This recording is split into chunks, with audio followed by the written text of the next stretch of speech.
Ladies and gentlemen, welcome to the Conspiracy Farm, where we don't start the conspiracies, we just add the water.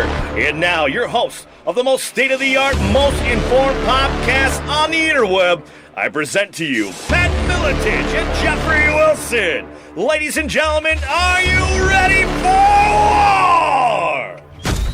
Yes. Yes, indeed, ladies and gentlemen, locked and loaded. Another episode of the Conspiracy Farm. Jeffrey Wilson, as always, right here with you, doing another show this evening with my Hall of Fame partner, Pat Miletich. How are you doing, sir? You know, I'm doing great, and I've got to say that I'm fully engaged and ready to have my mind blown by this very intelligent man that we've got as a guest tonight.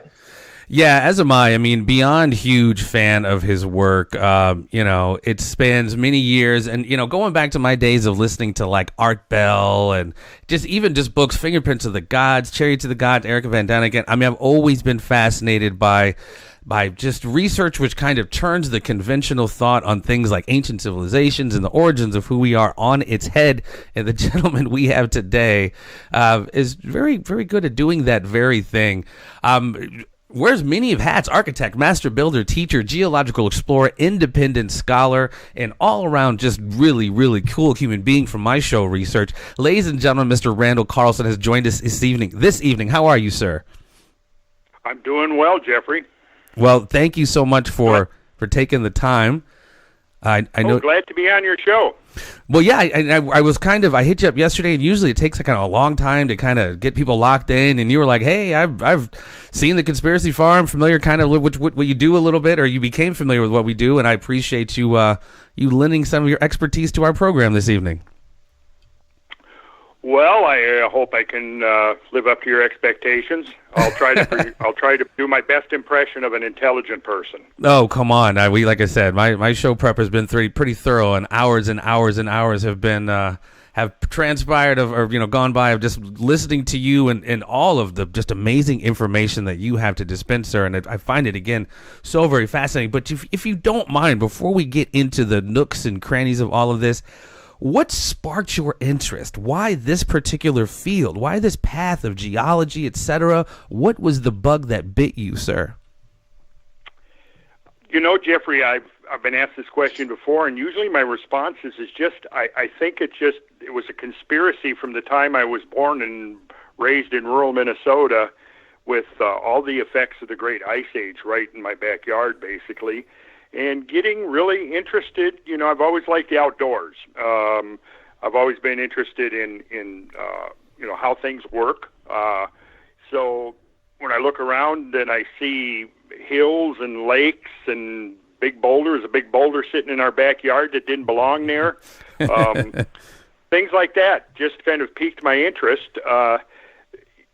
I've really tried to pin it down and say, okay, here was the moment where this whole thing started, and I have not been able to do that. There was things we would go to see. One place we used to go regularly when we were kids was called St. Croix Falls. It's on the St. Croix River that forms the border of Minnesota and Wisconsin. And one of the places we used to go to, I'm sure a lot of the locals, if you have people from that area, they'll know exactly what I'm talking about. There's a interstate park there, and on the west side of the St. Croix River, there's a basalt outcrop, maybe 40 or 50 feet above the river, and it's got a flat area on the top, and drilled into that basalt bedrock are these gigantic potholes that are maybe 20 to 30 feet wide, the big ones, and up to 80 feet deep.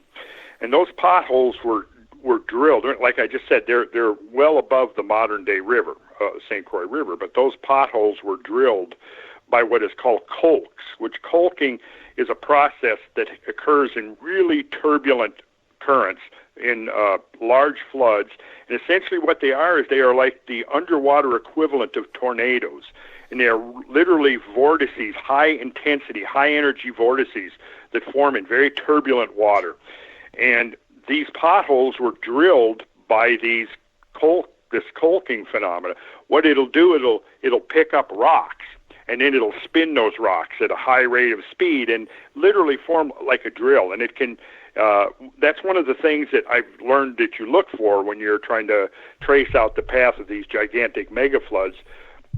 is potholes. That's one of the things that they will do. And so we used to go there when I was a kid a lot, and I would just remember standing at the edge of these potholes, which now, of course, have railings and things around them that they didn't have back in those days. But looking and going, what in the hell made these holes in the rocks? And then it was probably, I would say, the summer of 1969. I had been out at a rock concert that was at an airport overlooking the Minnesota River Valley, and this valley is where this particular site was. The valley is about 4 miles wide, and it's a set of bluffs. It's about 250 feet above the valley floor. And during a break in the music, I guess I was about 18 then. This was summer of 1969. I walked over and I was standing on the edge of these bluffs, looking down into this enormous valley. Stone cold sober. Let's point that out. Stone cold sober, of course. 18-year-old. Well, I'm not sure about that. Oh, okay. I'm not sure about that. I'm just joking. Okay. In fact, but for now we can say that. Okay? Sure. We'll pretend that was the case. Anyways, I'm looking into this large valley, and I see the Minnesota River, which is flowing down below, and it's much, much smaller than the modern-day valley. And I've had this intimation that, it looks like, because the channel that the modern-day Minnesota River was flowing in looked like a miniature version of this large channel that was 250 feet deep and 4 miles wide. But at the time, it was just sort of a sense that I had, but it was no real conscious, like, oh, yeah, there was a gigantic river through here at one time. Now I know that there was. It was called Glacial River Warren, and it was 4,000 times roughly larger in volume than the modern Minnesota River. But without knowing any of that, back there in 1969, I still had this sense that something really amazing had happened to create this large channel.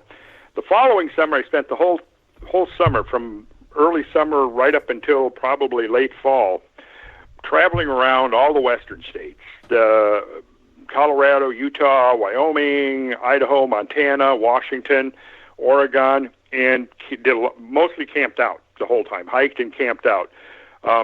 And just looking at the features of the earth. I can remember going down the Columbia River Gorge in that summer of 1979 and just being blown away by the scale of the thing and trying to understand what had happened. What created a landscape like this? So I think it was those kinds of things that got me interested in the geological end of it. On the other side of it, coming out of the 60s, there was that whole thing, and with consciousness expansion and looking to various traditions from around the world that might have a different take on reality than what we were brought up with in the 50s and the 60s, and the definition of reality was getting stretched in all directions back at that time. For sure. And was getting interested in a lot of those traditions and just a lot of reading that I became aware of the fact that catastrophism was an integral part of traditions from all over the world. The idea that the planet had been subjected to these, or the world, we'll put it that way, because sometimes it's just the scale and scope of things that people are aware of that defines their world. So in the sense that their world was destroyed, either in a great flood or a great fire, some kind of a catastrophe. And that piqued my interest. And so I began spending a lot of time in libraries, looking in books and reading about beliefs. What were the beliefs that the Mayans had? What were the beliefs that the Sumerians had? What were the beliefs that the Celts had? What about the Native Americans? And the list went on, the Nordic traditions, the Vedic traditions of India. And there were certain themes that were basically consistent throughout all of these traditions. And one of those traditions was the idea that the world was periodically destroyed and renewed. And then, of course, that's actually really in the Bible, too, in the sense that in the book of Genesis, we open after the creation, then there's the destruction of the world by flood. And then in the Apocalypse, the book of Revelations that comes at the end of the Bible, of course, that whole thing, if you read it, it essentially is the description of the destruction of the world by fire. And interestingly, the descriptions are very pretty straightforward. If you take them literally, they are describing things falling from the sky and setting the world on fire. And again, that's very consistent throughout the traditions that you find from all over the world. Even in Brazil, we have, the tribes down there will have beliefs about the world being destroyed by fire from things from space. This is many of the Native American tribes also had very similar ideas. Well, like you said, these traditions are throughout history. Your Epic of Gilgamesh, your Vedic. I mean, it's everywhere. Yeah. These floods or fires, like you said, these catastrophes are everywhere. And I find it fascinating because I don't want to fast forward, but I'm just kind of prelude. A lot of your pre-academic work is you like I said, we'll get to it, but you knew the dates of when some of these catastrophes took place based off of your historic research, and then the geological research just affirmed that later on down the line. Yes, I guess, I started presenting lectures on this in about the mid-1980s. Of course, at that point, I'm just kind of still figuring things out a lot, but I would say by the early 90s, I had done a series of presentations where I pretty much nailed down the details of it to some extent.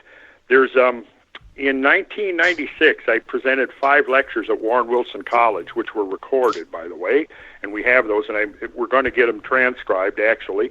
But in those 5 lectures at Warren Wilson College in North Carolina, I pretty much laid out the scenario as I had deciphered it at that point and had concluded, based upon the reading of archaic traditions, that the dating of it was about 12,900 years ago. And that, actually, at the time I was giving those lectures, is about the time that Graham Hancock's Fingerprints of the Gods came out. And independently with his research, he had come to the same date of 12,900 years ago. Which is so fascinating in and of itself. Yeah, and then so in 2007, Richard Firestone and his colleagues published their work where they had been looking at the Younger Dryas boundary, which was now dated to 12,900 years ago. And in that boundary material, they found the fingerprints of some type of a cosmic impact in the form of nanodiamonds and microspherules and magnetic grains and several other things. But before you get too far, Randall, there's a kind of a glossary to this subject. If you don't mind, explain in summary and briefly what the Younger Dryas was. Well, the Younger Dryas is a period of climate change that occurred. It's now dated from about 12,900 to about 11,600 years ago, so about 1,300 years. It was, I think, first recognized back in as early as the 1950s. The Younger Dryas is named after Dryas octopetala. Dryas octopetala is a flower with 8 petals, and it generally only grows in a tundra environment. So in Europe, it had been growing extensively throughout what is called the late glacial maximum, which lasted from about 22,000 down to about 15,000 years ago. About 15,000 years ago, the deep, bitter cold of the late glacial maximum began to ameliorate. It began to warm up, and the glaciers began to shrink, and this flower that had been in Europe, this Dryas octopetala, disappeared, essentially. And the way that the scientists had discovered its presence was by seeing extensive pollen that were in those deposits, what are called the Balling Alarod period, which was the period preceding the Younger Dryas, in which this bitter cold of the deep ice age began to let go. Well, so what happened was, as the climate is beginning to warm, Dryas octopetala disappears in Europe in the pollen record, and then at 12,900 years ago, it suddenly comes back again.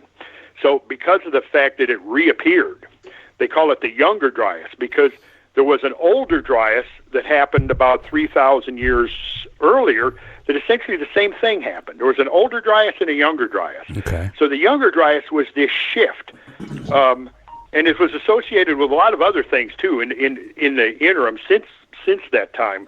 And initially it was, well, is this a phenomenon that's only here in Europe, or is it all over the world? So basically, the studies have shown that the Younger Dryas was global in extent. Its effects were not necessarily felt uniformly everywhere. In some places it was more intense than in others, Sure. for example, North America, but it was definitely a global signal. And so it lasted about 1,300 years. And so it appears now, from the research of Richard Firestone and Alan West and James Kennett and Malcolm LeCompte and all of these other scientists that are now part of the Comet research group, it appears that something extraterrestrial happened. But trying to sort out exactly what it is at this point is still a challenge, because the signature of this event is in a lot of ways very strange.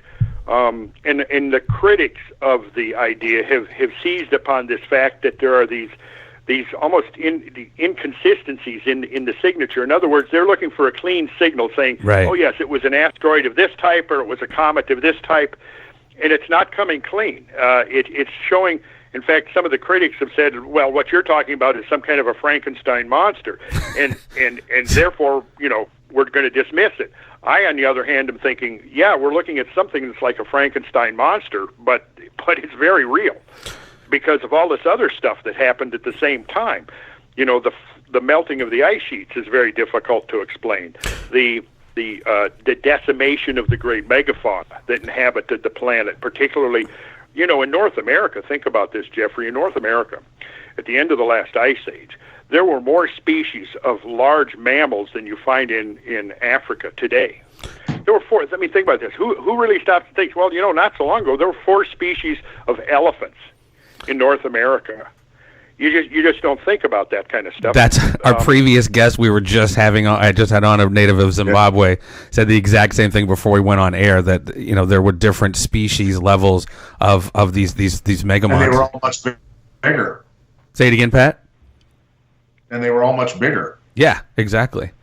Yes, they were huge, many of them. Well, Randall, I'm sorry. As it gets to, we're going to get to obviously the more research, and you said you had some more information that you've uncovered that you wanted to talk to us about. As we get into, and as science begins to get into what happened in this area, we have a gentleman by the name of J. Harlan Brents in the 1920s who first started scratching the notion that there was this almost overnight catastrophe in this region. Tell me, if you don't mind, the role his research has on this mega flood, on the Scablands, on the younger Dryas. And obviously he was one of the early pioneers, and there's way more research that we're going to get to that confirms kind of the cause of it. Talk to me about the contribution J. Harlan Brents has to this conversation. Oh yeah, J. Harlan Brents was a central figure in this whole thing, although his work, in his own mind, he didn't relate it directly to the younger Dryas, because for one thing, when he was doing most of his work in the 1920s, 30s, and 40s, even into the 50s, the younger Dryas was not yet a thing.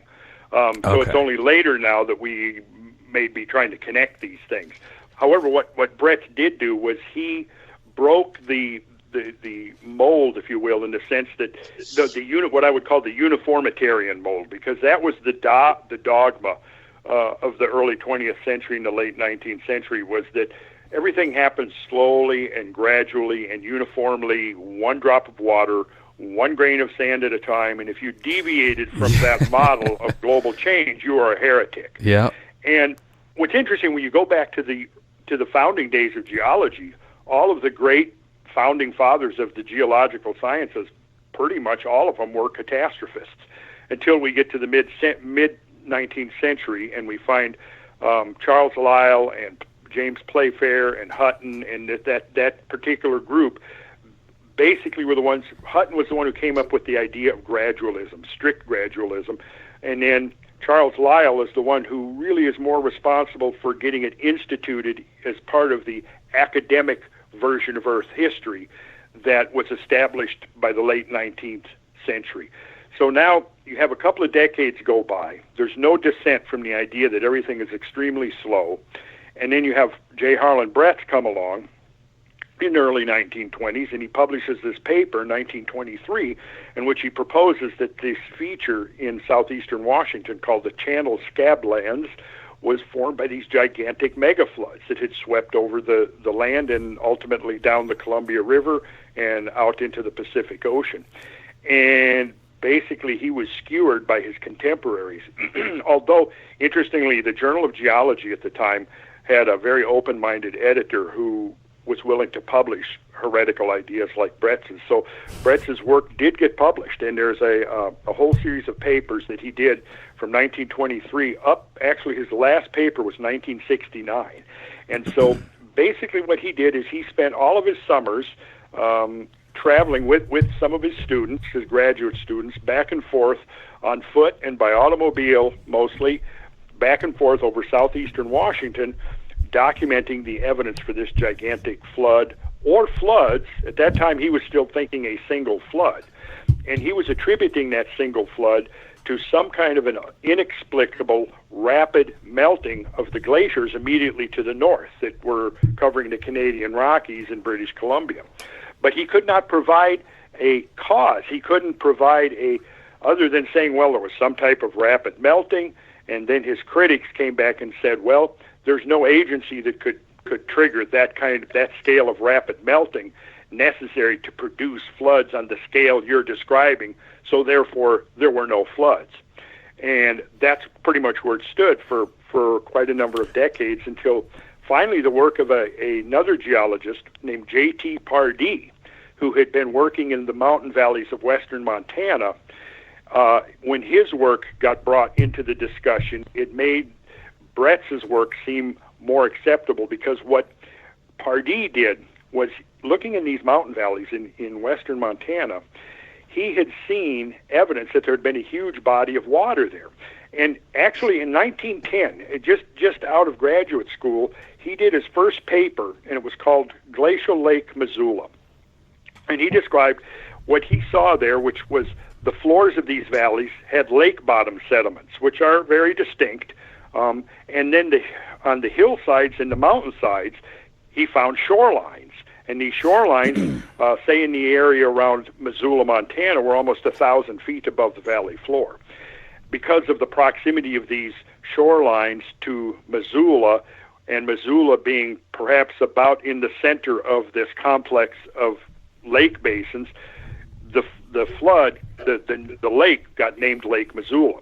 Therefore, eventually the floods that were the result of Lake Missoula draining were called the Missoula floods. But the idea was that there was a large glacial dam in northern Idaho. If anybody listening to this actually wants to pull out a Google Earth or pull out an atlas and look at the maps, you'll see this. In northern Idaho, there's a big, beautiful lake called Lake Pend d'Oreille. And at Lake Pend d'Oreille, there was a lobe of ice that had come out of the mountains of British Columbia. And the idea was that this ice blocked the westward flow of the Clark Fork River, causing this massive body of water to back up behind it, over 600 cubic miles of water, which is on the scale of some of the Great Lakes, like Lake Superior. And then the idea is that the water rose up behind this ice dam until eventually it reached a depth of 2,100 feet. And at that point, it broke through the ice dam, and all of this water drained out over eastern Washington, and that provided the water for Bretz's flood. So in geology, you got to understand that in the concept of uniformitarianism, it works like this. Here's what you do. You make detailed observations of processes that are going on in the world today that we can see.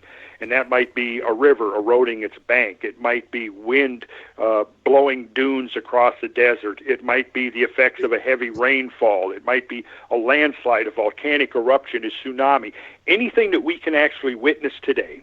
And then take those observations and extrapolate backwards into the past. And that's the uniformitarian concept, that the present is the key to the past. And it's a very powerful diagnostic tool for understanding events that happened in the past. However, it became dogma. And in the sense that I mean that anything that could not be explained by immediate reference to something going on today was excluded. And so that included Bretz's floods, because nobody had seen anything on the scale of Bretz's floods in the modern times. But then, when the ice dam theory came along, geologists were able to say, oh, wait a second, we can see that today, because if we look up in Iceland or Alaska or British Columbia, we see that there are ice-dammed lakes. and those ice dam lakes could break through their ice dam, forming a catastrophic flood. Never mind that the largest known modern outburst floods like this from failing ice dams are not even 1,000th the volume of some of the Missoula floods. So basically, because of that, the idea being, okay, now we can explain these floods as a result of a glacial outburst flood. And now it became academically acceptable to talk about it, and this was late 1950s, 1960s. And eventually Bretz was given the Penrose Medal, which is the highest medal awarded to a geologist, I believe around in the mid-'80s. He was about 96 years old, I think, when he received the medal. And his one comment after receiving it was that he really appreciated getting the medal, but he was disappointed because his contemporaries were dead. Died away. Yeah, I saw that. He wasn't able to gloat.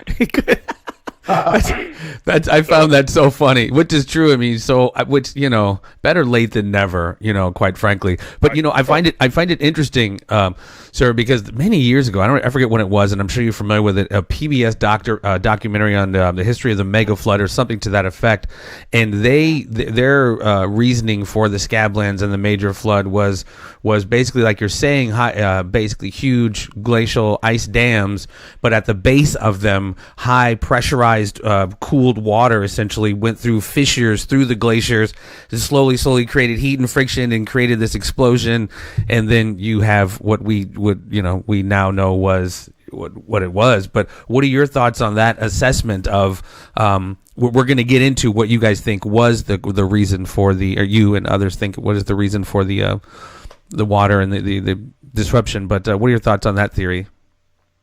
Well, I think what you're describing is accurate. However, my problem with that is the scale of the thing. If you look at these modern outburst floods, and we get back to the point that I made, is that they're minuscule compared to this model of mega flood causation, in the sense that if you look at these modern, and I've studied probably into 60 or 70 of these modern floods, working my way through the literature, assembled a whole PowerPoint presentation on this whole mechanism or phenomenon of outburst floods. And generally what you see is that once the water gets between about 100 and 300 feet deep, the ice can't hold it anymore and it fails.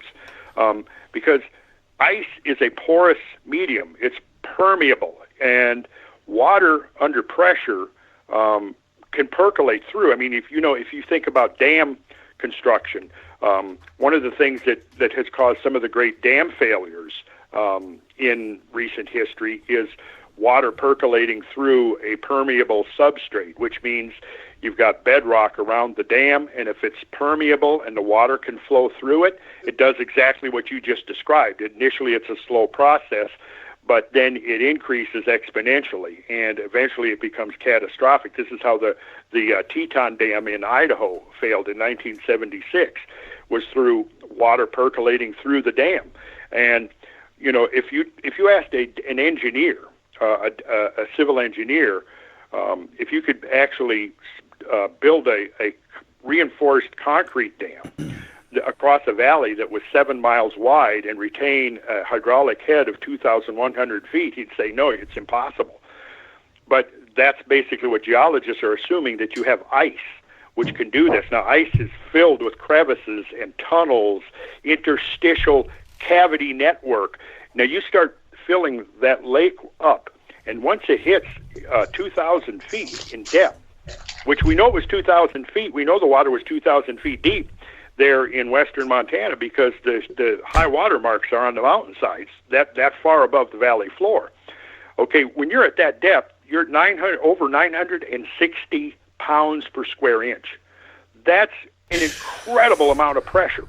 Wow. And there's nothing in the world today that even remotely approaches that. And that's been my problem ever since, the physics of the thing, that ice, particularly, you got to think about this now. You've got supposedly a huge ice dam filling this particular area where the Lake Pend Oreille now is. And then you've got this massive lake. Now, how is that? What is the source of that lake water? See, that's one of the questions I've been asking repeatedly. What's the source? There's only two things it can be. It can either be precipitation, either rainfall in the summer or snowfall in the winter, which then would melt in the spring, or it's direct meltwater off of the ice sheets. But you have to understand that is a huge amount of water that is accumulated in these mountain valleys. And it seems that the question has been neglected. Where is the source of that water? It seems to me that here's what they've done. They've said, okay, we finally accept now that there were these great floods that created the Channeled Scablands in eastern Washington, and the source of the water was Lake Missoula, and Lake Missoula is just a larger version of what we see up in Iceland or Alaska today, right? But my question is where did the water in Lake Missoula come from? Where did 600 cubic miles of water come from? If it was meltwater, Jeffrey, that implies that the ice is receding and melting back. But at the same time, we're supposed to believe that this huge lobe of ice came down the Purcell Trench, blocked off the western flow of the river. The water rose up against that ice 2,100 feet deep, and it was somehow able to retain that. And you see, the implication here is that you're talking about an extremely stable ice mass. See, there are things in glaciers called moulins, and moulins are cracks. Typically, if you have like summer melting on a glacier, you'll have surface melting. That surface water then flows into these moulins. The moulins conduct the water, convey the water right down to the base of the ice sheet. Then the bottom of the ice sheet will have a whole layer of basal meltwater, it's called, basal meltwater, that's actually flowing on the bottom of the glacier. And if you ever go to see any glaciers firsthand, typically you'll see, and particularly in the spring, you'll have rivers gushing out from the snout of the glacier. So my problem is that we're talking about a hydraulic system that doesn't really make sense, because once you hit 200 or 300 psi, this is what we see with modern lakes. Once you hit about 200 to 300 psi, the ice can't resist the water that now begins to push its way through the ice under pressure. If you were to say now, well, the idea is that the ice was so stable, the implication there is that the ice has to be really, really, really cold. When you look at glaciers, there's a continuum between temperate glaciers, which are usually melting a lot, have lots of water coming off them. They have the water at the base of the glacier. At the other end of the continuum is the solidly frozen polar glacier, which is not a dynamic system. It's usually very stable. It doesn't have the tensile cracks in it that you will get from a temperate glacier, which is flowing, right? And it's frozen to the ground beneath it. The problem is that the kind of environment that would allow that sort of a glacier to exist would not allow 600 cubic miles of water to exist right next to it. In other words, it's like there's a conflict there. Mm-hmm. Which is it, a polar environment or a temperate environment? Right. You can't have both right there sitting right next to each other. So is there any possibility of natural spring water doing this? Natural spring water? As far as building up the levels of the water? I don't know of any springs on that scale, Pat. There's a lot of springs in that country out there. Right. But typically, a lot of those springs are part of an aquifer, a hydraulic system, a subterranean hydraulic system that's actually left over from the Ice Age, because so much water went into the ground and became part of the groundwater with the melting of all the ice. But I would have a hard time imagining how you could get enough spring water to accumulate that vast of a lake. So I was leaning years ago, basically, and this was the same problem I brought up in that Warren Wilson lecture in 1996. And so I've been thinking about this for a long time.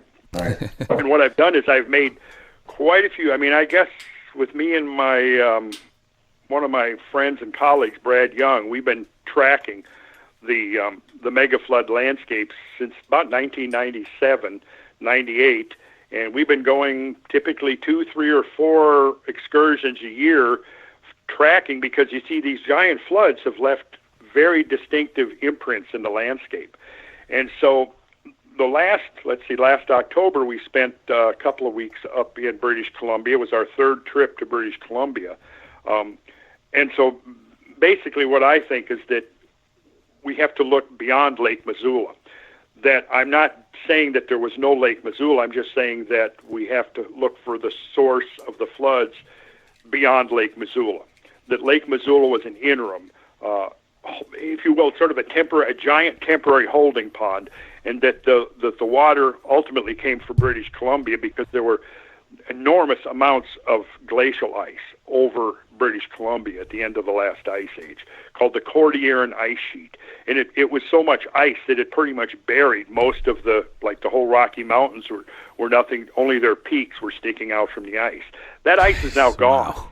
And it had to go away somewhere, and really from about Prince George, British Columbia south, that drainage essentially leads to the south. So all of that ice that melted over southern British Columbia would have flowed down into western Montana or over Washington, and I ultimately think that's where the water came from. But then the question becomes, where do you come up with such a huge volume of water? Now, one of the things that occurred in the evolution of thinking about this flood was that, like I said, Brett initially was envisioning a single flood. It's up to the point now where there are assumed to be dozens and dozens and dozens of floods. And this is another place where I'm parting company with the modern version of this, is that the idea is that if there was, in fact, in one scenario, there's, I think, 89 floods that have been postulated to have occurred, with the implication that each one of those floods was a separate filling of Lake Missoula. And each filling, then, by implication, was a separate ice dam, you see. Right. And that's where I began to really have trouble with this prevailing idea. That it's a lot of forming of glaciers. Yes, and how can you have simultaneously the glaciers melting back enough to provide this copious volume of meltwater, at the same time they keep advancing and enough to seal off this whole river valley? And see, that's where my problem comes in. So I started early on looking to another source for this. And then I discovered the work of John Shaw, who is a Canadian geologist who has done work mostly on what I guess you would say subglacial floods. He came to the conclusion that huge floods had occurred under the ice sheets. Now, if you go back to the end of the last ice age, you essentially had ice that reached from the northern United States up to the Arctic Circle and from the Atlantic Ocean to the Pacific Ocean, and may have been as much as 2 miles thick over the center of the ice sheet, right? There were actually two ice sheets that started out separately and then grew together towards the end of the ice age. The Cordilleran ice was over western North America, and it's what buried the Canadian Rockies and west of there to the Pacific Ocean. Then there was the Laurentide ice sheet, which was centered over Hudson Bay. And these two ice sheets grew until they eventually coalesced on the plains east of the Rocky Mountain front in Alberta. And there was pretty much you can define the area where these two ice sheets met. The archaeologists used to refer to it as the ice-free corridor, and it was their belief that early man came across the Bering Land Bridge through Alaska and down through that ice-free corridor. And that's how North America eventually got populated. That idea is kind of falling by the wayside even as we speak, because evidence is now, they're finding evidence that, for example, the Clovis culture was most densely populated in the eastern United States, and they're very similar to some of the cultures in Europe, such as the Solutrean, or a couple of other cultures that seem to be very similar. And so now that's opened the idea that possibly there was actually a migration. Well, when you say Clovis, west. again, to check our glossary, I remember reading about the Clovises in college. Good old University of Iowa. The Clovis, based off the Clovis Point, I think, found in New Mexico, Clovis, New Mexico. Explain kind of what that particular term means. Okay. Clovis, it is named after the town of Clovis, New Mexico, and near the town of Clovis, New Mexico, is an archaeological site called Blackwater Draw. And at Blackwater Draw was one of the first places, way back, and I've forgotten, was it late 40s, early 50s, when they discovered that it was that along the banks of the creek, it was actually sort of a mammoth graveyard. They've been finding numerous skeletons of mammoths and other extinct megafauna there. But the thing that made this unique was it was the first find of a mammoth skeleton that was associated with a spear point. The spear point was actually embedded in one of the ribs, in the rib cage of the mammoth. And so this was the first unequivocal association of early man, North American humans, with the megafauna. And what date? What did they date that to particularly? That particular find? If I remember, it was like 14,000 BC. If I remember my notes, but they could have been wrong. Yeah, the date 11,000 maybe. Yeah, the dates of the Clovis now, basically, and here's the other thing that gets very interesting.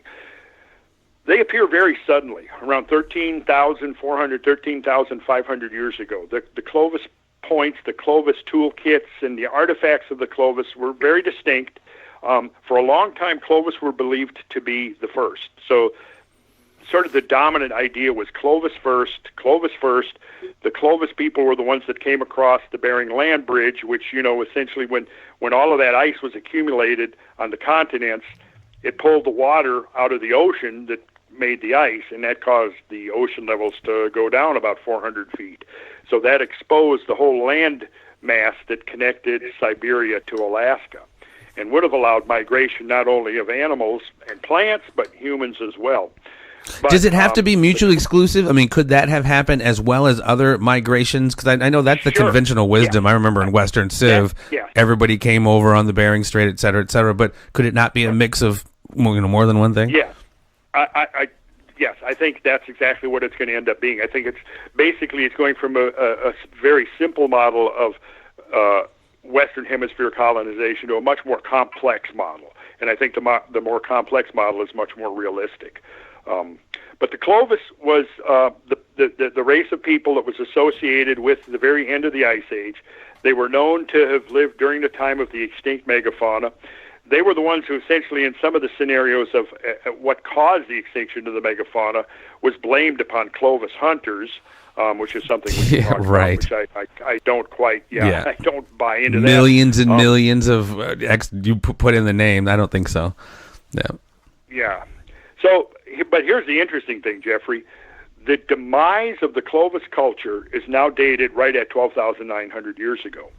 And one of the things that led Richard Firestone and his colleagues back in 2006 and 2007, when they were looking at this Younger Dryas boundary, was the fact that it had been associated with about around 50 sites around unglaciated North America that had been inhabited by the Clovis people. And this was all the way from, we have Clovis sites here in Georgia and North and South Carolina, and all the way across, the type site, which is Blackwater Draw, which is in New Mexico, all the way out to Santa Rosa Island and along the west coast of California and so on. So there's up in Michigan, there are numerous of these Clovis sites.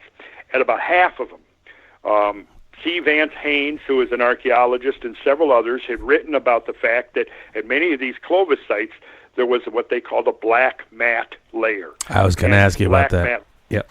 Yeah. So that black mat layer has turned out to be pretty interesting.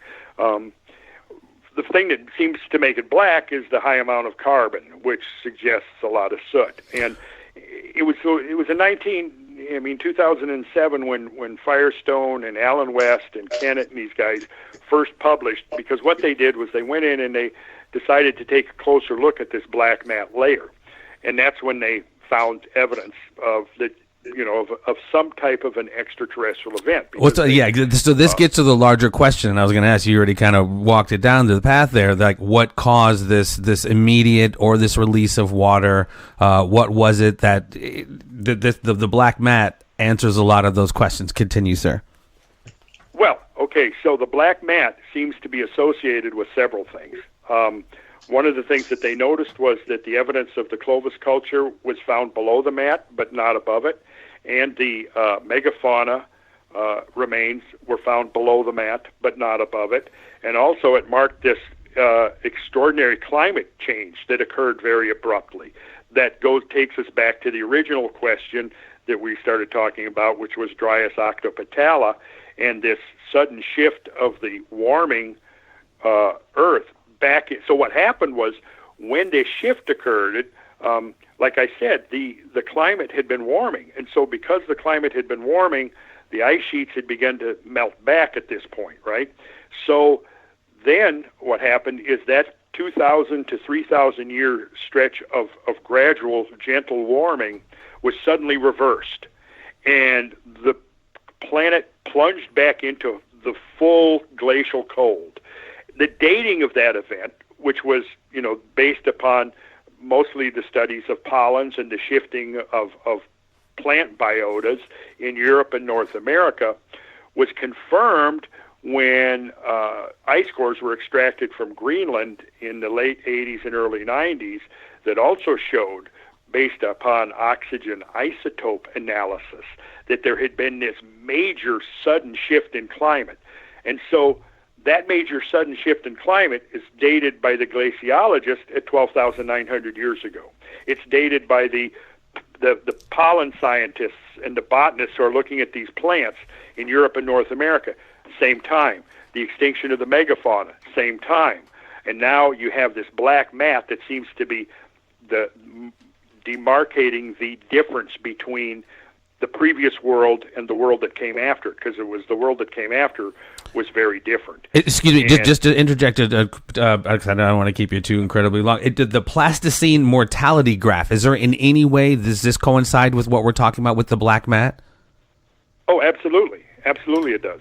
I mean, it coincides perfectly with it, because what you see is that there are sporadic introductions of megafaunal remains introduced into the fossil record going back 50,000 years. And then what you see is right at the very end, spread out, dated between 12 and 13, maybe 14,000 years ago, because there's a natural spread in the dating, right?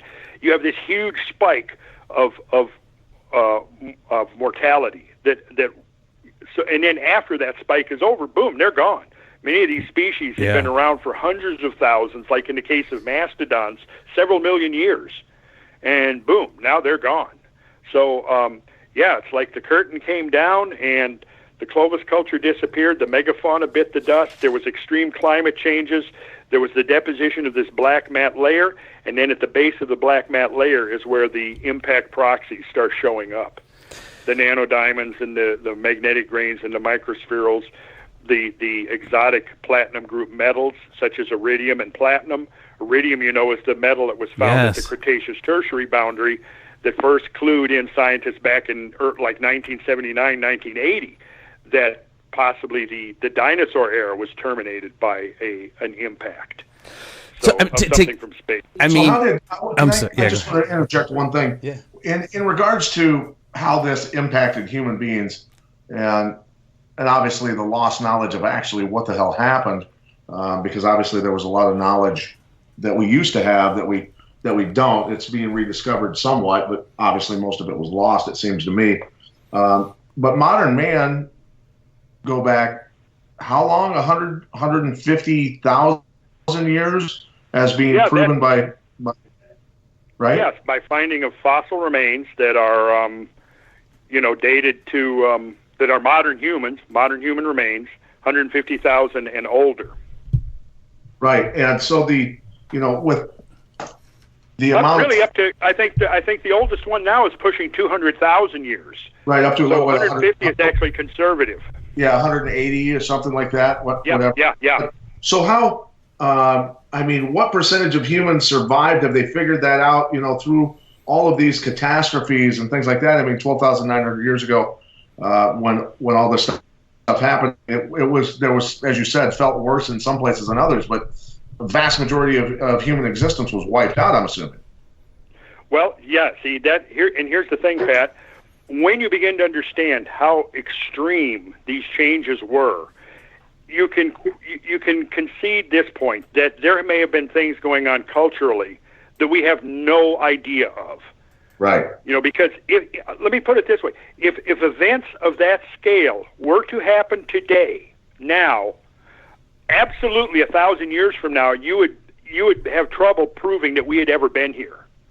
And that's not an exaggeration. Well, and that gets to the larger thing of like us understanding the scale of how like 2 miles of ice could grind down a society. People just don't. When we start throwing around a lot of the terms that we're throwing around, it's really hard to get the scale of it in how a previous civilization could be just just disappeared, erased just through natural, just glacial, whatever. But just the time, thousands. We just don't.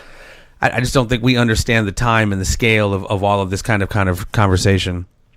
As we're gonna, that's actually part of the problem, as I see it. You know, there have been some interesting programs and studies. I actually read the book that it was based upon. There was a documentary, I think, 7-8 years ago, maybe, about what would happen if humans suddenly abandoned the Earth, right? What would happen to the infrastructure that we've created, you know, the dams, the buildings, the highways, the automobiles, the power distribution grids, all of that. What would happen to that?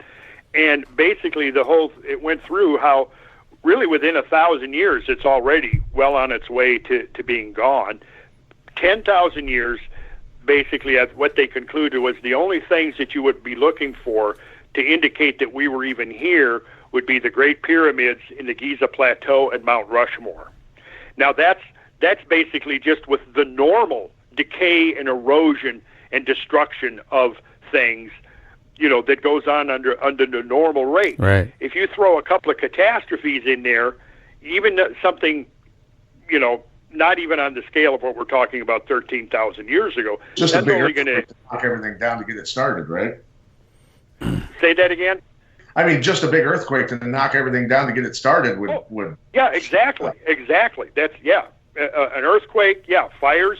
You know, once what would happen with urban areas, you know, that have tall buildings, you know, they have to have ground systems in them, and those grounding systems have to be continually maintained. They're all going to have basically rusted away within 1 to 2 centuries. And once those grounding systems are gone, those tall buildings are going to be attracting lightning. And, you know, those lightning strikes, that's going to be a regular thing that's going to now be happening to these buildings. And those repeated lightning strikes are going to quickly cause the destruction of those buildings. And you know, fires would rage out of control. Yeah, I mean, you can see even just in modern destructions, when you have a flood, you have the fires. Think about the fires that happened in California back in early October. If you've seen any of those pictures of the complete and utter devastation of some of those communities and some of those towns, there was nothing left. Right. And, you know, when you have automobiles that are in these fires that are so hot that their engines melt, right? You know, and the thing is there's interestingly 2 papers now that have just come out called the Burn Papers. If the listeners want to go to a website called Cosmic Tusk, run by my friend George Howard, he does an excellent job of compiling all of the most recent information regarding this particular time span. He's got links to these 2 papers, and basically they're sort of euphemistically referred to as the Burn Papers, because it's the evidence of the Comet research team. They've now found evidence from all over the world that there was a massive conflagration type event that is associated with this 12,900 year ago event. That's one of. I'm sorry. Go ahead. Well, as we get our mind around all of this, I know it just seems like rhetoric, and you know, my mind's exploding. I know Pat's brain's bleeding out of his ears. It's so much to get our mind again around the scale of it. Help me understand and help us talk to me about what are called at the beginning of the show. You know, what kind of piqued your mind, what you found about little holes in rocks and what could cause that. That was just a small scale of kind of what went down during this mega flood. These underwater tornadoes, which gouged out huge chunks of the land in the Scablands, as well as what they call erratics. I found this thing about erratics to be very, very interesting. You're talking about, you know, multiple dozens of tons being moved through these glaciers and these floodwaters and then deposited way down the line. I mean, what are erratics, sir? And help us get our mind around the force of all of this. The erratics are basically boulders that have been transported and deposited somewhere where where there's a different type of bedrock. In other words, the rocks, if you look at them, okay, this type of rock here is not consistent with the bedrock of the area in which it's found. It's consistent with bedrock found somewhere else. Now, there's basically two types of erratics: glacially transported erratics and flood transported erratics. And a lot of times, one of the first things, in fact, that clued early geologists, like in the 1820s and 1830s, that there had been this great ice age was the discovery of these big rocks placed everywhere that didn't belong there, right? And when the Little Ice Age, which lasted from about 1500 to the mid-19th century, began to warm, during the Little Ice Age, people have to realize this. We're living in the post-Little Ice Age world. The Little Ice Age was sort of like a miniature replica of the Great Ice Age, but it didn't obviously go to near the extent or scale of the Great Ice Age.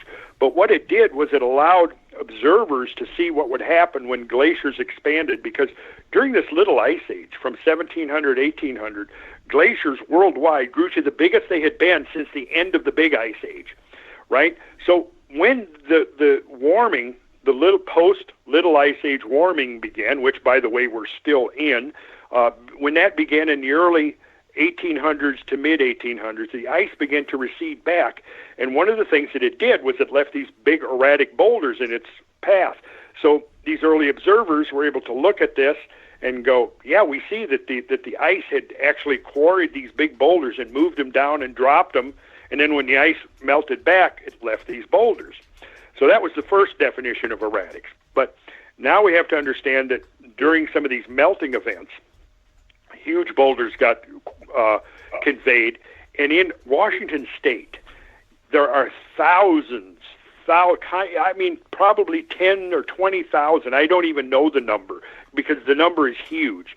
There's a tremendous number of erratics strewn over eastern Washington, and down the Columbia, and even back south into the Willamette Valley. And these erratics were not transported directly by glacial ice, but they were rafted, if you will, aboard icebergs being carried in the waters of these catastrophic floods, which is really interesting because you bring up this question, because I've been looking at these erratics for years now, trying to figure out where they came from, how they got to where they are now, because in some cases those erratics are many, many miles removed from where they initially were. And how big are the biggest erratics? Well, the biggest erratic that I can recall seeing that I knew the weight of was called Okotoks, which is the Blackfoot Indian term for big rock, which is right south of Calgary, Alberta. And it's interesting, it's right in what was called the ice-free corridor that we were talking about, and it's been estimated to have weighed about 18,000 tons. And was that moved by then a glacier? No, I don't think so, and here's why. Because when you look at a boulder that big, that's what I'm saying. The force, we just don't. Yeah. I'm sorry. And here, think about this, Jeffrey and Pat. The rock that forms Okotoks, the big rock, is called metaquartzite. The source of that metaquartzite is Mount Robson, which is part of the Canadian Rockies. But the source of that rock is on the western side of the North American Continental Divide. But the rock is now found on the eastern side of the Continental Divide. Holy shit. And it's not the only one. There's a whole train of these things. They're called the Foothills Erratics Train, and they reach from the mouth of the Athabasca River about 500 miles down into Montana. And when you look at these rocks, and I've explained this, and I have these in my presentation where I show the photographs of them, it was not normal glacial transport because the rock was actually not ground up like typically would happen through glacial transport. It's pristine. It's got sharp corners and so on that have not been ground off. And the only way that you could accomplish that, and it's about 250 miles from its source that it had to get transported, right, is it was carried aboard an iceberg that is now being swept along in the waters of these giant floods. The iceberg necessary to transport a boulder of this size is probably going to be on the scale of a tanker ship. Now, when you go throughout southeastern Washington and you realize there are thousands of these erratics, I think the biggest ones that I have seen, which I don't have actual estimates on, are on the scale of the Okotoks. So they're up probably 16,000 tons. But they were carried aboard icebergs that are being carried in the waters of these floods. So what you have to be able to understand is when you're talking about these floods, you're talking about, you have to picture something that's really so extreme. In some cases, you're looking at water that might be anywhere from 200 or 300 feet deep up to 2,000 feet deep. It's completely loaded and charged with sediment, so it's not really water. It's more like a slurry. And it's within that slurry, you have boulders that are being rolled and transported and broken up, and in the surface of this, you've got thousands of icebergs. And in many of those icebergs, you have huge masses of rock that has been somehow dumped onto the top of these icebergs. Like in the case of the Okotoks, like I said, it's this metaquartzite. It looks like what happened was a whole flank of Mount Robson basically was blasted off the side of the mountain, and all of this debris was strewn down onto the ice. The ice then underwent complete fracturing and destruction and melting. The broken fragments of ice then became icebergs floating in the meltwater that swept down. And in this case, that water swept down and ultimately led into what is now the Missouri River watershed. Oh. And I've actually tracked the Missouri River from this region almost down to where it intersects the Mississippi. And in all cases, what you see, again, is very much like what I saw with the Minnesota River that I described earlier, is that the modern Missouri is diminutive. It is minuscule compared to the channel that it's flowing in. But the channel that it's flowing in is not the product of millions of years of slow erosion. It's the product of gigantic meltwater floods sweeping down and probably producing these giant channels over a very, very short period of time. Well, I have to, but we're going to kind of segue this, and I know, man, we could sit here forever. Like it's a quote my good friend or favorite podcast, Joe Rogan. He has you forever, but I don't want to necessarily do that to you. As you're talking about somewhat the esoteric aspect of this, and not necessarily, we're going to kind of move into that. What, Pat, do you have any kind of questions? Actually, as it relates to the erratics, before we move into that. And everybody, please go check out his work, his websites, and we're going to shout out all the links to it so you can start to see some of the visual aspect of the scale of all of this. But tell me about Graham Rock, as a lot of your work has kind of coincided with, someone I'm a huge fan of, Graham Hancock, author of Fingerprints of the Gods, Magicians of the Gods. I mean, this is it's very awesome work you guys are doing. Tell me about Graham Rock, and Pat, I know you have a question for him. Yeah, afterward. Yeah, go for it. Yeah. Tell me about Graham Rock if you don't mind. It's an erratic, is it not? Graham Rock? Didn't you name a rock after Graham Hancock? Well, yeah, I did. Yes, I did. I don't know if the locals accept that or not. But yeah, there was a huge basalt erratic 400 feet above the modern Columbia River on a ridge near Wenatchee, Washington. And yeah, I visited that a couple of times because it's indication that, that the water rose to at least this level at one point. So these are the kinds of things you look for, in trying to, when you're following the pathways of these great floods, you look for a whole variety of different things that they leave in their wake that forms evidence. Obviously, one of the most striking is these erratic boulders. So there was a big erratic boulder that I took Graham to see, and the first time I had gone to see it, which was, was it 20 years ago? Yeah, it might have been 20 years ago. It was pretty much isolated up on this ridge. There was not much around it. It was overlooking down in the valley. You saw the town of Wenatchee. But then when we went back there, when I brought Graham back, obviously like so many other places, it had changed, and they had started developing the ridge. So there was houses around there, and there was a new road cut in, and now it almost looked like the erratic boulder was sitting right in somebody's backyard almost.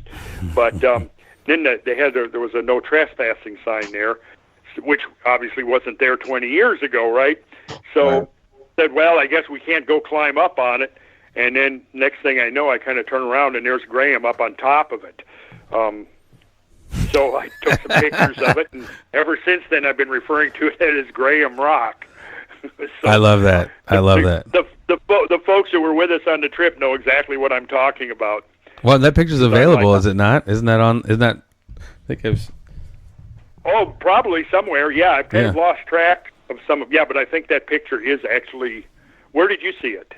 I don't even know. I probably punched in your name and hit images, and maybe Graham Rock. It was around the time, or maybe you had posted it when you were on Joe. Maybe that's where I first saw it on Joe. Yeah, that might have been it. Okay. Yeah, I think your personal archives. Right.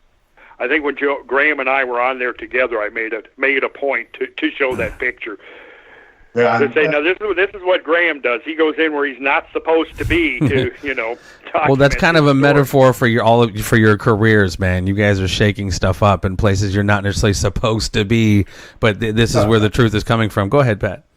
Yeah, no, obviously, even as a youngster, I could look at the Mississippi River Valley and realize that the Mississippi River obviously used to be a massive river compared to what it is, and it's obviously a very big river now. But I wanted to move on to and ask you, I keep wanting to go back to, I'm pulled back to the history of mankind on the planet going back 250,000 years. And the first time I ever heard this was from a website called The Hidden Records. And there's a gentleman, Wayne Herschel, who built this website. And he's actually been silenced in a lot of ways by different scientists, by the establishment, by other people. And his belief on and connecting the ancient maps, the star maps from civilizations many, many, many thousands of years ago that all had the same star maps of Pleiades and Orion. And he tied it all together, and he learned a lot of this stuff from an elderly Mason who had done research on it for many, many decades. And he continued his research. But he says in his findings that mankind came from these places 200,000 years ago, and it was not evolution. And I was just wondering if you'd ever looked into that and what you felt about that. Well, I'm not really familiar with that, Pat. I've certainly thought about that, similar things to a great deal.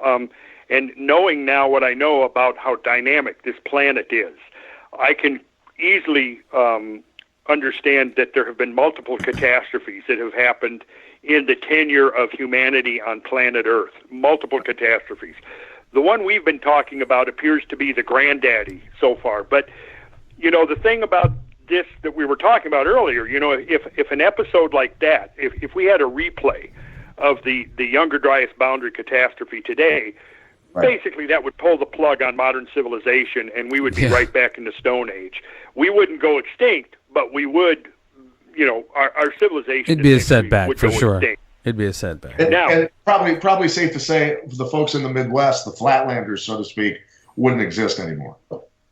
That's probably true, yes. And in fact, I think that, some of the stuff I've been writing and researching lately has to do with the evidence of how the Younger Dryas event would have impacted humans at that time. And it's interesting. It's turning up that, there's lots of evidence that there was a major cultural collapse, not only in North America, but as far as Japan and Europe and the Middle East. It also appears that there was major disruption of human cultural continuity at that time.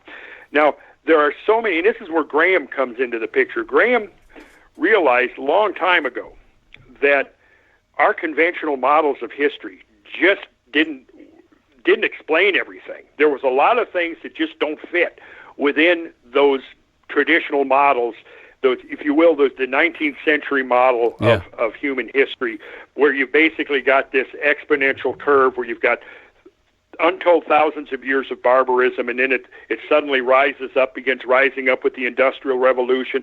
There may be a few blips and bumps on it going back, for Egypt and for Greece and so on, but only today, as it reached this peak of cultural evolution that we're at now. Whereas in reality, I think the model of human civilization is going to be very much like the model of biological life. It is not, the model of biological life on Earth now is not a smooth continuum. It's sawtooth. You have this proliferation of species up to a point, and then suddenly something interrupts this nice continuum. And then it's basically starting over again. The number of species, you had the Permian-Triassic extinction, the Cretaceous-Tertiary, you had the late Devonian, you had the Ordovician extinction, you had the Eocene-Oligocene extinction. So you've had all of these extinction events where suddenly the continuity of evolution is drastically interrupted. The number of species drops, and then it slowly begins to climb once again. That sawtooth model, I think, applies to the evolution of human civilization as well. No, I would agree. Yeah. Where I think what Graham was focusing on was the evidence that was outside the traditional models. So he's looking at the ancient architecture, like you mentioned, the star maps, the things, the evidence for sophisticated knowledge of astronomy, of mathematics, things that just didn't fit, right? So he's looking at all of that stuff and basically getting attacked by academia, because supposedly he's, out in the ozone somewhere with his theories, and well, I mean, going back to your Galileo, there's a definitely invested interest in keeping a certain cosmology or status quo or social narrative the way it is. Like, you know what I mean? There's a huge kind of, obviously you guys get a huge resistance to what you do because you're really definitely kind of shaking things up. Because I mean, that's what's so weird. Even what we were talking about earlier, you were able to understand certain dates reading just historical evidence, and then the geological stuff just kind of locked it in for you. And I know there's a lot of ego in, your, not to, whatever, I'm just throwing out names, your Zahi Hawass's, your Egyptologists who want to keep certain things a certain way about as it relates to Egypt, and even archaeological and all of this evidence. There's so much ego invested, not only just ego, but there's so much invested in keeping the things a certain way. And I did find it interesting with some of your work, with even just the work, just historical evidence, they start historical evidence and historical civilization around that area of 12,000, 15,000, just around that time where this huge cataclysm happened and it all started over. Just like you said, we're at the bottom of that sawtooth, and then things have changed, right? That's what are your thoughts on that? Yeah, and I kind of, how oftentimes there'll be a major earthquake, and then you'll have aftershocks that follow that can be days after the major earthquake. There will be aftershocks. Right. I kind of look at some of these sort of on a bigger scale.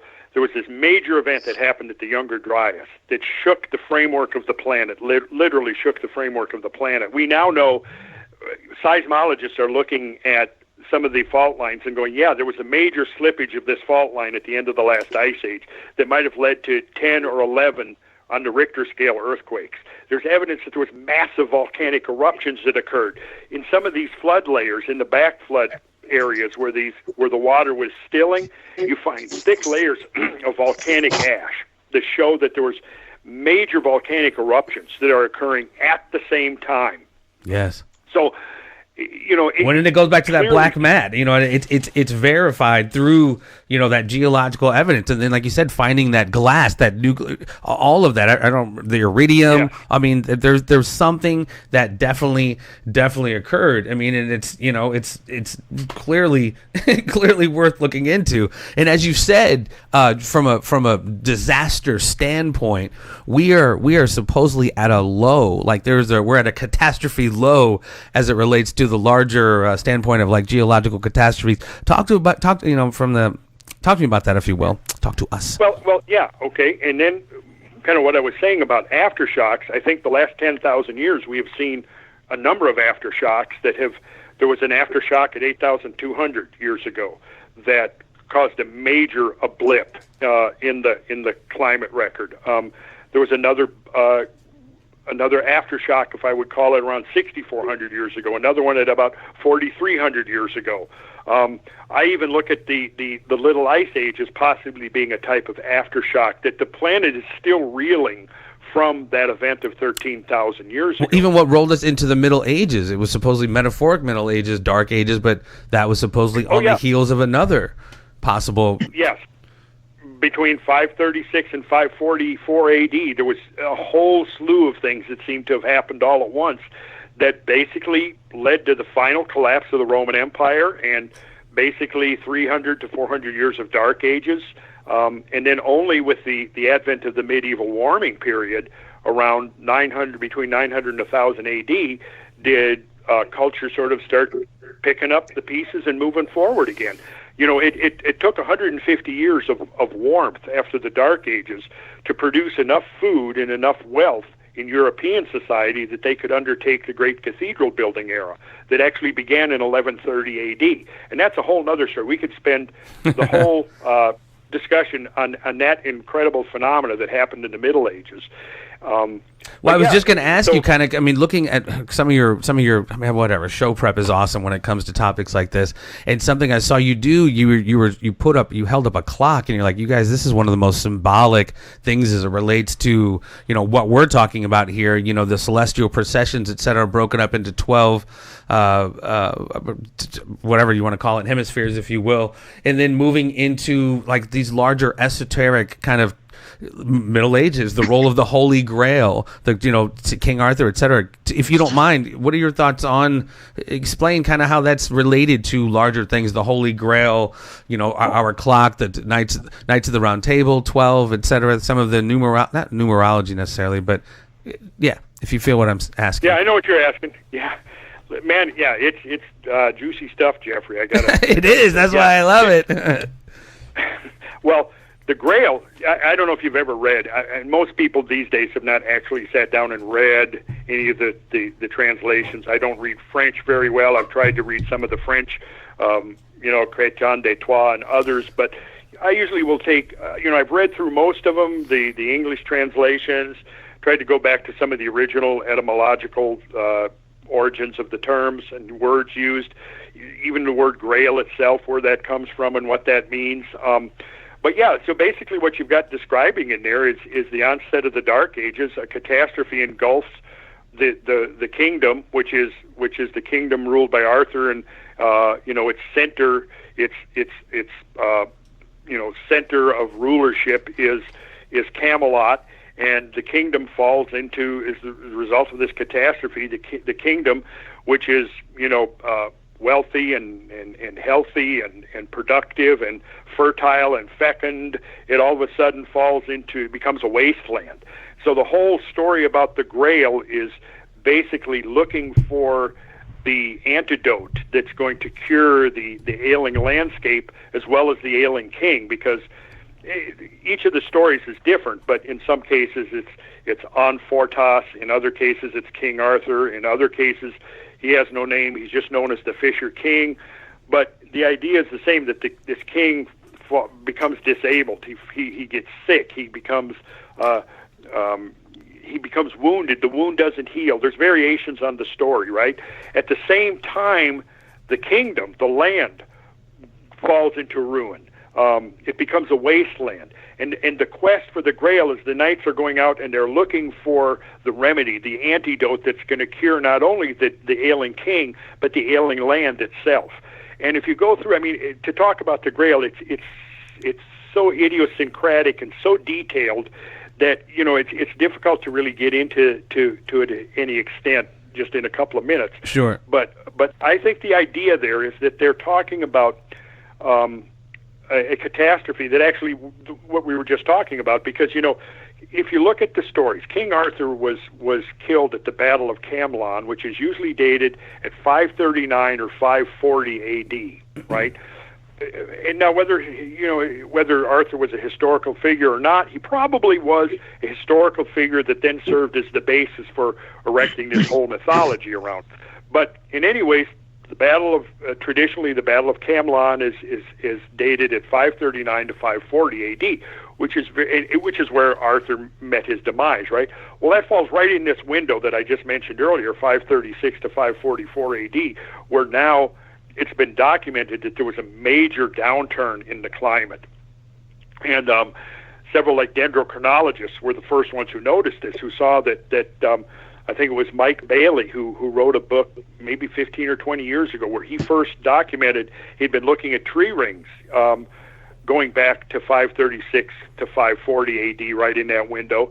And basically, he wrote several papers on it. And what he discovered was that not only in Europe, but in North America as well, it appeared that for about a decade, forest growth almost came to a complete halt. And then he began to equate that with an extreme downturn in the climate. And then when you couple that with some of the actual accounts from that era who are describing going months without seeing the sun, years go by where there's no summer, the crops die in the fields, and the descriptions historically and the accounts that are now being reconstructed by paleoclimatologists and others show that, yeah, Europe actually did get turned into a wasteland. I was going to say, wouldn't we find some kind of proximity of, or some facsimile of that black mat, some kind of geological ash silt filled with not necessarily as prolific as all the nuclear stuff, but if it was on a smaller level, I would imagine we would have seen some kind of geological evidence. Yes, and I think it is actually being found. I think that there's evidence now of two things possibly, that it may have been a perfect storm. There may have been some major volcanic eruptions, and there may have been several fairly large, significant impacts. There are a couple of crater forms, one off of Norway and one off New Zealand, that both look like they date from right around that epoch.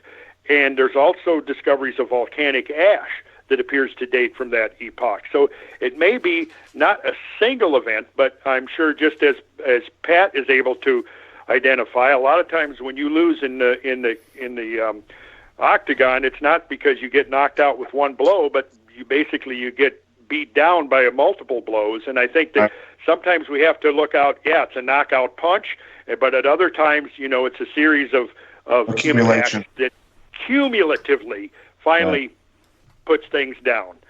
And I think that's kind of what we might have seen happen in 540 AD. And then again in the early 1300s, because the medieval warm period came to a very abrupt end, right around over about one generation, between 1320 and 1340 AD, and this was the first phase of the Little Ice Age. And what we see, interestingly, is exactly within that medieval warm period is when Europe became very prosperous and was able to build these magnificent cathedrals. And then many of the cathedrals were never finished, and you see that basically work ended on those in the early 1300s. Because what you had there was several years in a row where agriculture collapsed. People don't eat, right? People get weak. That brings on famine. When people get hungry as a result of famine, their immune systems get weakened, and then you have various diseases that exploit that. So you had in the 1300s, you had the bubonic plague, and in the 544 AD, you had the Justinian plague. So it was very similar process in both cases. You had a deterioration of the environment that drastically affected agriculture. People not getting enough to eat, basically they got weak. As a result of the Justinian plague, half of the population of Europe in some places was gone. Likewise, with the bubonic plague, there were whole regions that were essentially just wiped out. And that was the end of the cathedral building era right there. So let me ask you, past proves future or educates us about the future, whether it's political, geological, all these different things that we can use the past to educate us about the future. And now we're in a time when we've got a lot of scientists and a lot of politicians saying the global warming, it's caused by humans, it's this and that. And this is not a political discussion. This is me asking a man who's very knowledgeable on the subject, are we looking at anything related to humans, or are we looking at, because I've heard some experts say that one massive volcanic eruption throws more carbon into the atmosphere than all of mankind's history. So, what are your thoughts on that? That would be one hell of a big eruption. But I don't, I'm not an alarmist over the carbon dioxide thing. I think its effect, I think there is a very real effect, but I think it's minimal. And I don't think that the consequences, I think they're actually, because there's going to be positive consequences to that. For one thing, you have carbon dioxide fertilization, which, plants love carbon dioxide. And I have actually written I've written several things. I have for those that can actually go through it, I've got about a 90-page essay on the on the Geocosmic Rex website where I'm talking about the effects of carbon. And I've gone through over 60 references showing the effect of carbon dioxide in the atmosphere and the biosphere, and people should read that because it's not all gloom and doom when it comes to increased carbon dioxide. And it also point out in there that the studies show that during these ice ages, carbon dioxide plummeted down to close to 200 parts per million. Well, when you get to 200 parts per million of carbon dioxide, photosynthesis starts shutting down. Well, and isn't it kind of a weird thing? Like human beings, we wind up producing this weird thing called carbon dioxide. So if they're saying carbon dioxide's bad, they're almost saying we are bad for producing it. So prepare for your tax. Prepare for your tax on your cell phone for talking to tax on your breathing. Yeah, exactly. Because we're exhaling carbon dioxide. Right. Yeah. So I think that basically what this kind of information, when I look at from the geological standpoint, and then you factor in that every culture virtually that we know about from ancient times was obsessed with the sky, right? They were astronomical observers to a high degree.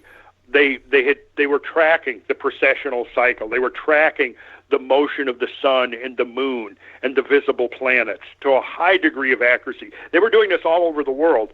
And really that raises the question, and one of the obvious questions Graham would frequently ask is why? Why this obsession with the sky? And I think basically what it comes down to is what you mentioned earlier, Jeffrey. I think we're living in an interval where we've been relatively calm and quiet on the cosmic front. But that could change. And even now, as we're speaking, there's, every month now we're detecting shit that's flying by, right, in near-Earth space, stuff that's flying by the Earth, chunks of stuff. And I don't know whether you would attribute to the fact that we're able to see more out there than we used to, or there actually is more stuff flying by the Earth. But I can say this. If we look at the paleoclimate record of the last couple of 100,000 years, which has now been reconstructed with a high degree of accuracy, primarily because of ice cores, but also because of quite a few other proxies that confirm the ice cores, what we discover is that the longest period of relatively stable climate without some kind of catastrophic interruption, the longest period is the one we're in right now. I mean, we're almost like in an unprecedentedly long period of relatively, That's what I was kind of asking earlier I had read from some of your stuff. Like, we are in this lull of kind of catastrophic astronomical events, and not to be not that anything is imminent, but it is definitely worth noting, Well, yeah, and I think that, part of this is that we really do need to come to terms with why our ancestors all over the planet were obsessive sky watchers. And I think the reason is clear, that when we coupled that with the traditions about fire from the sky and all of these things, and I've collected enormous numbers of these traditions together. Thunderbolts, the gods above hurling thunderbolts down on the earth. The stories go on and on. To me, I don't look at that as just some kind of, pre-scientific, illiterate, barbaric superstition that they made up these stories. You'll read in the textbooks, well, they were filled with fear, and so they made up these stories to kind of alleviate that fear. No, I think that these stories contain actual historical facts beneath the symbolism and beneath the figurative representation of these events and these figures. I think that we need to look at those and realize this is a legacy from the people that have gone on this planet before us, and we have been lucky enough to inherit some portion of this tradition. And basically, to me, it's like a warning. It's like, look, you guys in the future can't take anything for granted. Right. Right. Are you familiar with Dr. Joseph Farrell, sir, in his work, Oxford PhD? I don't think so. Oh my goodness, you two would be an incredible podcast. Wouldn't they? We just had him on, and he's a very learned individual, and he goes kind of through the same motions as far as understanding the historical, the archaeological, but some of his he roots kind of his work in not necessarily Sitchin's work, because whatever. He talks about a cosmic war and how that was created a great myriad. If you want to check out one of our recent episodes, we had him on, and he's an author of the Babylon Banksters, Nazi International. He has a very esoteric kind of alternative understanding of, history, prehistory, etc. You two would be very interesting to get your two minds together. But wow. Yeah, I mean, because it talks about a hidden knowledge, a hidden architecture. Graham talks about it. You talk about it. There's so much, Göbekli Tepe, and there's so much there. We could talk about this forever. You know what I mean? The more questions we have, the more, it just creates more questions because we're not getting like the legit answers, and you get so much resistance in what you do, and there's so much resistance in these official circles of carrying and holding this official narrative of so much, so much. Did you guys catch the last Rogan podcast that Graham and I did with the skeptics? Yes, I did. I did. Debate. Well, Michael Shermer, in my opinion, is performing a valuable function, and I like the guy, but I think he's locked into this paradigm, and he hasn't really. He comes from a different. I would like to take him for 2 weeks out in the field. Sir, just watching that podcast, his body language. You guys were just open, giving information. He just seemed tense, very protective of. He did not seem open to dialogue. Just my own personal opinion as someone just watching it. You and Graham are always just like, what's your question? What do you want to know? He seemed so, I don't know, just combative and resistant, and just I don't know. People like that, in my mind, serve a purpose, whether it's a political discussion or the topics that you were discussing with him, in helping you not only prove your point but make your argument even stronger and more valid. Well, that's what I felt. I mean, I felt like we came out of this thing actually looking stronger, because up until that point, people constantly in the comment boards and all that stuff. Well, Joe needs to get somebody like Michael Shermer on there to put these guys in their place.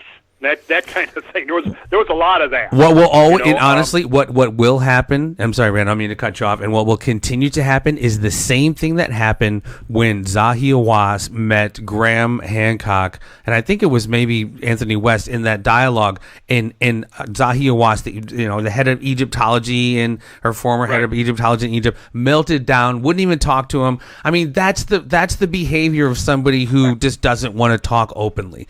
Period. Plain and simple. And I've been familiar with Zahi Hawass for a very long time, and John Anthony West, God rest his soul, Robert Bruval, Robert Schoch, your work, Graham Hancock. I mean, you guys are the ones who really are the vanguard, who are just changing this whole narrative. That's why I just love, it's beautiful, because we talk about on this show, we've just been lied to about so many things. Nothing is what it seems, and there's no more crucial conversation than who we are, where we came from. So exactly.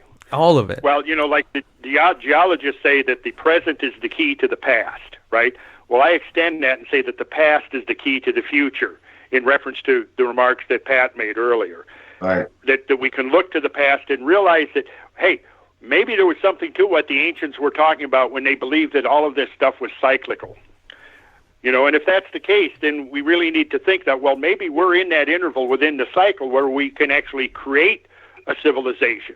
We can create this infrastructure of civilization that we've got all around us now, but we can't take it for granted. We can't assume that things are going to proceed just as they have. But we do, Randall. We're a civilization that tramples each other for smartphones and Black Friday sales. We're a bunch of freaking dummies walking around with smartphones. And all of that, I think, is by design.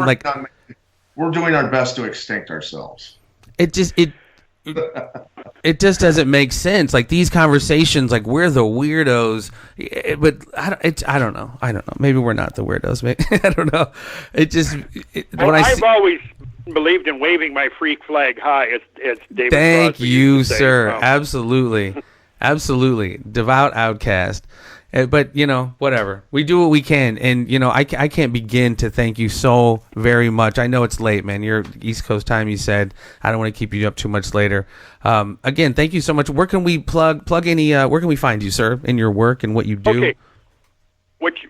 Here's what folks should go to: geocosmicrex.com and sacredgeometryinternational.com, I guess. And those two websites have a wealth of material covering all kinds of the stuff we've been talking about. Links to things. I mentioned the Cosmic Tusk website, which is George Howard's website, which is great. I got recently spent some time in the field with George and some of the predominant scientists that are working on the impact hypothesis, which was very interesting. We probably won't have time to talk about that. What I would like to throw out, though, is that I'm always planning expeditions and trips out into these landscapes with the purpose of, because I believe that there's no more effective or potent way to really kind of get this story from the natural philosophy perspective, the geological perspective, is to actually go to the sites, go to the archaeological site, that is go fantastic. To the geological site. That's exactly what John Anthony West was doing. Again, God rest his soul, that's what he was doing. He was taking expeditions to Egypt. Yeah. I'd love to bring a camera and a lot of batteries and a lot of memory cards.